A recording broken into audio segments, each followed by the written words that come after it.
Hello friends, welcome to Abhipedia powered by Abhimanyu IAS. In this class, we will discuss the current affairs of the state of Haryana for first week of January. तो दिसंबर 2020 के बिल्कुल and days से लेकर यानी कि 27-28 दिसंबर से लेकर till 3rd of January 2021 जो भी important developments हरियाणा में हुई हैं, those we will discuss in this video. Also, a very happy new year to all of you. So, let us start with the first news, which is actually a reprimand for Haryana government.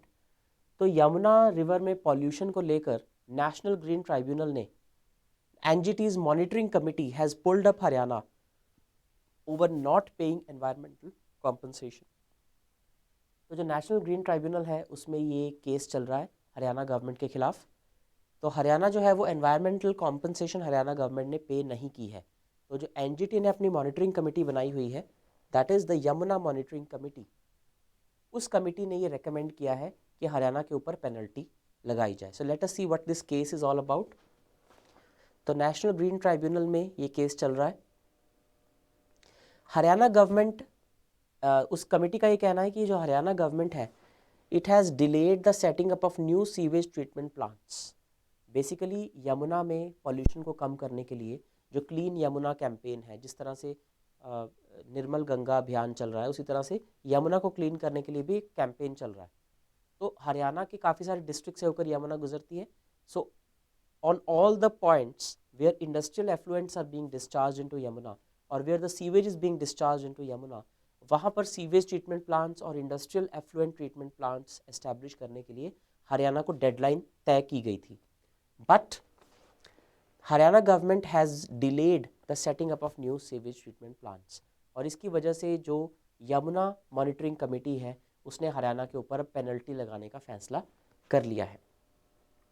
तो 5वीं report इस committee ने अभी अभी submit की है national Green tribunal की, और इसके अकॉर्डिंग हरियाणा ने अपनी सारी की सारी जो कमिटमेंट्स हैं उसको कंप्लाई नहीं किया है।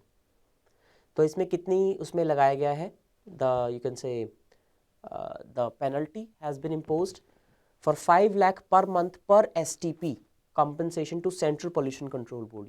ये कॉम्पनसेशन है ये सेंट्रल पोल्यूशन कंट्रोल बोर्ड को जाएगी, because that is the nodal authority for the control of pollution in India. और इसी के साथ साथ there are lapses on the part of Haryana.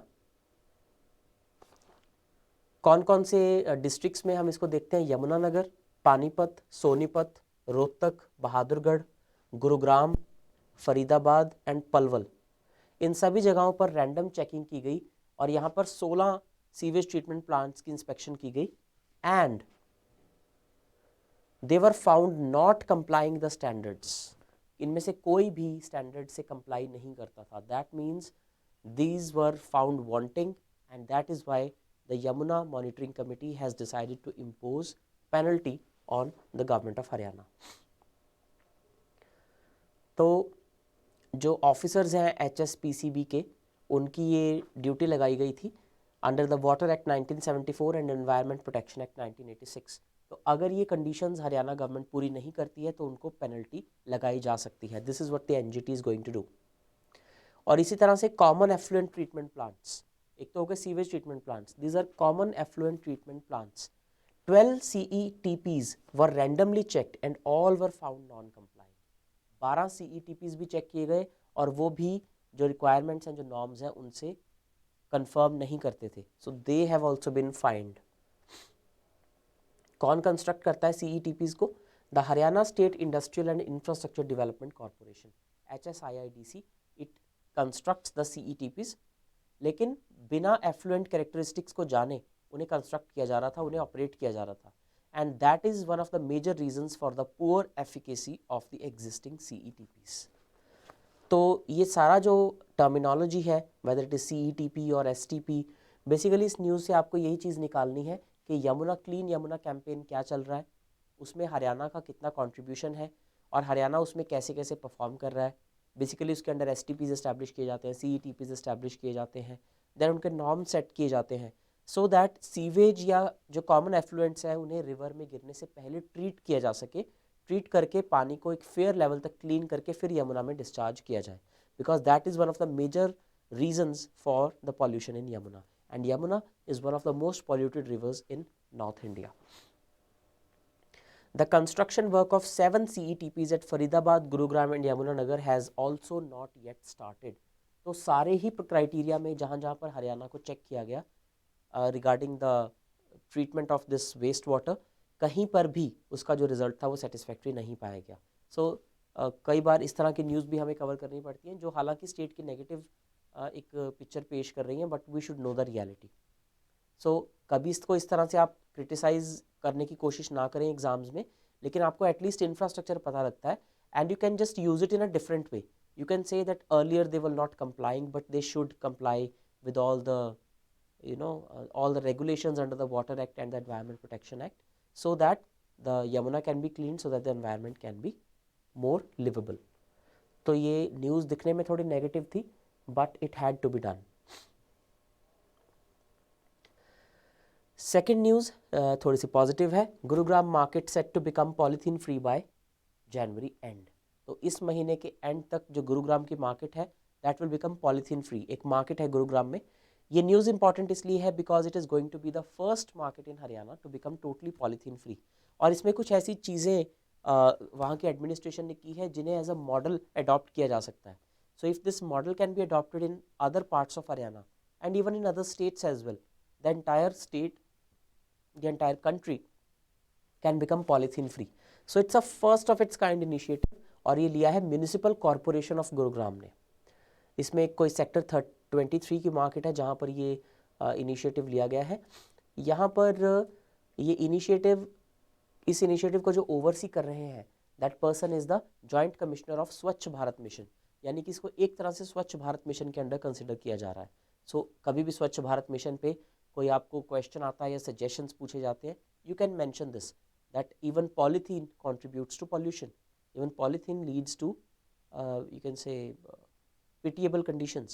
So even this polythene free market is also a concept that can be covered under the Swachh Bharat mission. तो इसमें citizens की participation बहुत ज़रूरी है.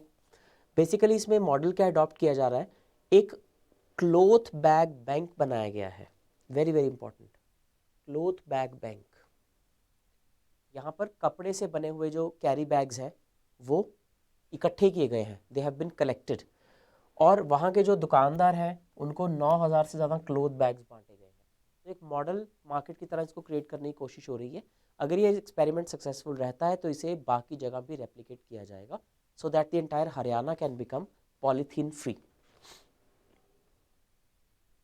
प्लास्टिक के बहुत सारे हार्मफुल इम्पैक्ट्स होते हैं. We know chemically it is very you can से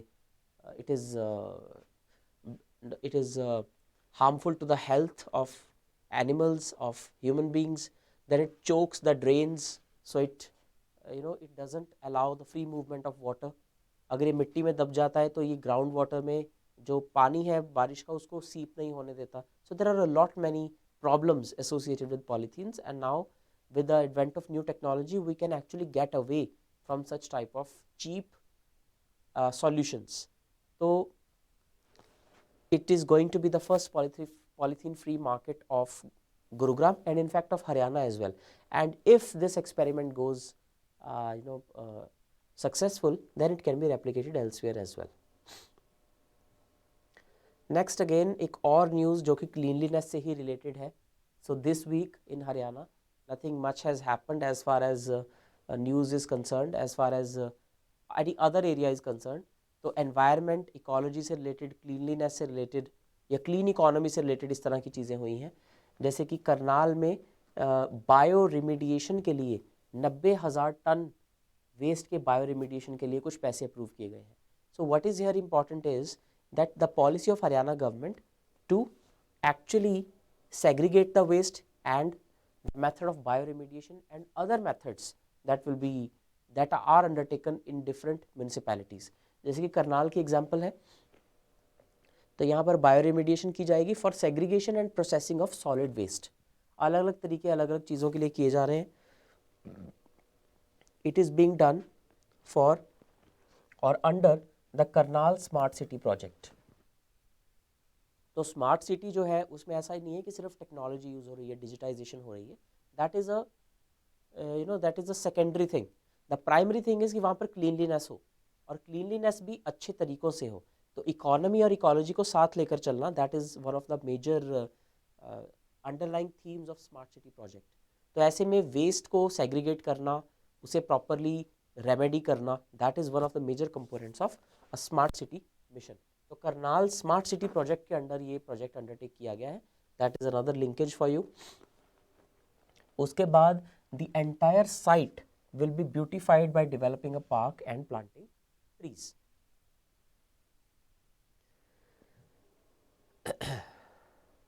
तो इसमें क्या किया जाएगा, around 50% of the total garbage has already been turned into soil or soil enhancer।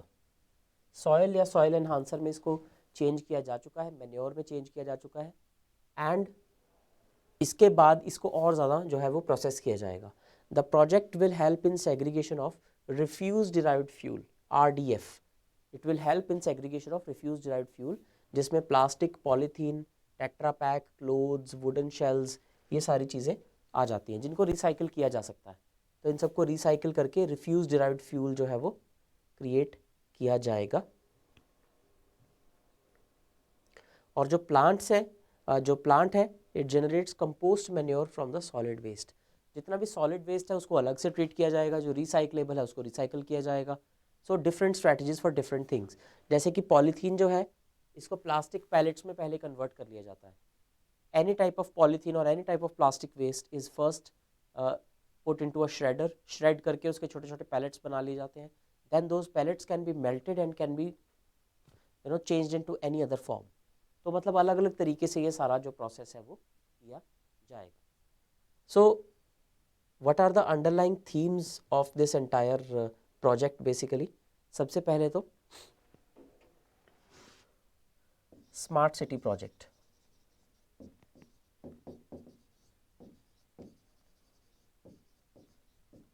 Smart city project के साथ आपको इस पर्टिकुलर चीज़ को लिंक करना है कि स्मार्ट सिटी प्रोजेक्ट में जो वेस्ट सेग्रीगेशन है,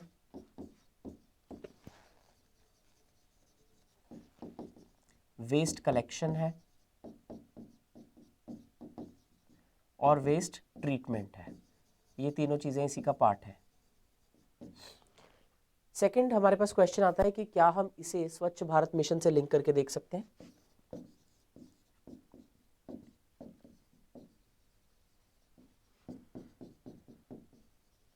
लेकिन स्वच्छ भारत मिशन के अंडर ये पर्टिकुलर चीज़ कवर नहीं होती थी। स्वच्छ भारत मिशन के अंदर नए टॉयलेट्स कंस्ट्रक्ट करना, right, twin pit latrines construct करना, ये सब कुछ आता था। But that was only till 2009। Now we have Swachh Bharat mission 2.0, SBM 2.0, जिसे कि 2019 के एंड में लॉन्च किया गया। 2014 में स्वच्छ भारत मिशन लॉन्च किया गया था। उसका टारगेट रखा गया था कि 2 अक्टूबर 2019 तक, यानी कि गांधी जी के 150वें जन्मदिन तक जो इंडिया को ओपन डेफिकेशन फ्री बनाना है। So open defecation free India almost हो चुका है as per the government records. तो अब उससे आगे जा रहे हैं हम, जिसे हम कहते हैं ओपन डेफिकेशन फ्री प्लस या ODF प्लस। अब ये प्लस क्या है? प्लस का मतलब है अब आपने टॉयलेट सारे बना दिए, now go for solid and liquid waste management.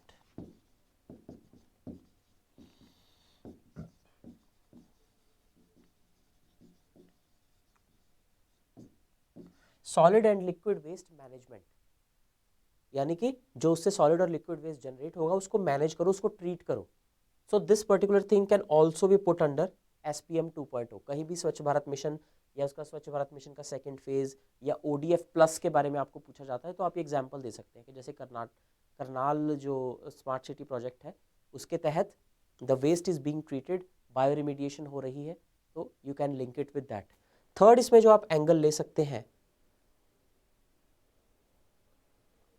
the third angle that you can take here is the urban local body।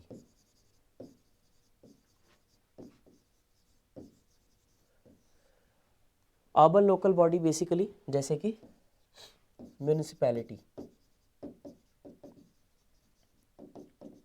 या फिर रूरल लोकल बॉडीज़ भी आ सकती हैं इसमें, जैसे कि पंचायत या फिर ब्लॉक समितिज।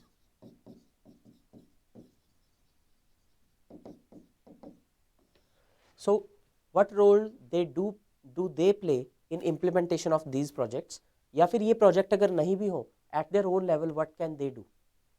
तो ये सारे के सारे एंगल कहीं भी आपको किसी भी क्वेश्चन में आते हैं तो आप इसके साथ ये एग्जाम्पल कोट कर सकते हैं। बेसिकली जितने भी हम न्यूज़ इन वीडियोज़ में डिस्कस करते हैं in weekly current affairs, most of those news are relevant if they fit into something. वो अपने आप में शायद रेलिवेंट ना हो, इसलिए कई न्यूज़ आपको लग सकती है कि काफ़ी जनरल है, but when you add this particular point from any of these news items to your answer, then the value addition is significant.